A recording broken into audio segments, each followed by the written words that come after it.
बंधुओं, एक बात हमारे जीवन में बहुत देखने को मिलती है, सावधान होकर के सुनिएगा। जो भाग्य में लिखा है मिल जाएगा, जो प्रारब्ध में लिखा है वो मिल जाएगा। होती है या नहीं? आप लोग गंगा जाते हैं, प्राय सभी लोग गंगा जाते हैं। बरसात में गंगा बाढ़ लेती है या नहीं? बाढ़ आ जाती है गंगा जी में, और गंगा का ही पानी छोटे मोटे गड्ढों में आकर के भर जाता है। ध्यान से सुनिएगा।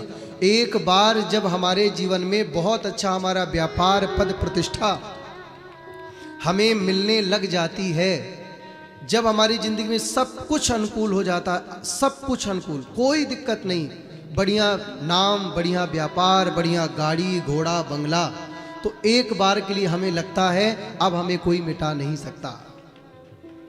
क्या लगता है हमें? अब हमें कोई मिटा नहीं सकता। बहुत ध्यान से सुनिएगा बंधुओं, उसी बात का हम आपको इसी बात का सिद्धिकरण करते हैं गंगा के जल से। ध्यान से सुनना। आप लोग गंगा जी जाते हो ना, वहां से भर करके गंगा जल लाते हो, लेकिन बरसात में गंगा का पानी छोटे छोटे गड्ढों में भर जाता है। फिर आप जब जाते हो तो आपको गंगा जल तो वो भी है, गंगा का पानी बरसात में गड्ढों में भर गया, फिर आप अपने पात्र में, अपनी बोतल में उस गड्ढे के गंगा जल को क्यों नहीं भर के लाते? कोई भर के लाता है? बोलेंगे हाँ या ना? लाते हैं आप लोग क्या? कोई नहीं भरना स्वीकार करता। ध्यान से सुने, बिना इसके आप अपने जीवन को समझ नहीं पाएंगे। जो बहुत चरम सीमा तक पहुंच गए हैं वो भी सुने, जो पहुंचने वाले हैं वो भी सुने। कैसे पहुंचा जाता है चरम सीमा में, अब पहुंच के कैसे टिका रहा जाता है, ये सुनिएगा। शास्त्र की बात है। वो गंगा का ही पानी होता है बंधुओं, गंगा से अलग नहीं है वो पानी। बरसात के कारण गड्ढे में भर गया, उफाल आ गई।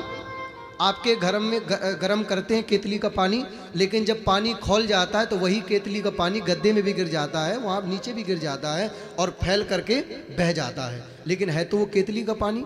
तो चलो ये तो नॉर्मल पानी हम गंगा से सिद्ध करते हैं, है वो गंगा का ही गंगा जल।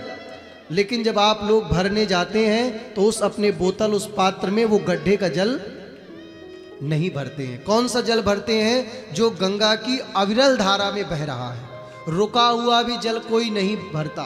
हमने कई बार माताओं बहनों को देखा है, नाव वाले भैया से कहेंगे भैया ये तो रुका हुआ जल है, थोड़ा आगे तक ले चलो ना, जो बह रहा है उसको भर लेंगे। ऐसा ही है ना भैया?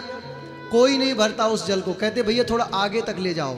ध्यान से सुनिएगा बंधुओं, हमारा चिंतन क्या कहता है? जब तक गंगा जल उस गंगा की धार से है, बह रहा है, तब तक ही लोग उसे भर के लाते हैं। वही गंगा का जल जैसे धार से कट गया, गड्ढे में भर गया, कोई उसे लेना स्वीकार नहीं करता। इसी प्रकार जब तक आप भक्ति की धारा में जुड़े हो, भक्ति की धारा में बह रहे हो, तभी तक तुम्हें संसार में मान सम्मान सब कुछ प्राप्त होगा। और जैसे तुम भक्ति की धारा से, अध्यात्म की धारा से, सत्संग कथा की धारा से कट जाओगे, तो जैसे उस गंगा जल के गड्ढे वाले जल को कोई नहीं भरता, ऐसे धीरे धीरे संसार में तुम्हारी कोई पूंछ नहीं रह जाएगी, तुम्हें कोई स्वीकार करना पसंद नहीं करेगा। जब तक तुम कथा की धारा से जुड़े हो, जब तक तुम सेवा भाव से जुड़े हो, जब तक तुम्हारे हृदय में दया है, दीनता है, सत्संग है, तभी तक तुमको भगवान की कृपा का अनुभव हो रहा है तो वो गंगा जल भर लेना चाहिए। क्यों नहीं भरा?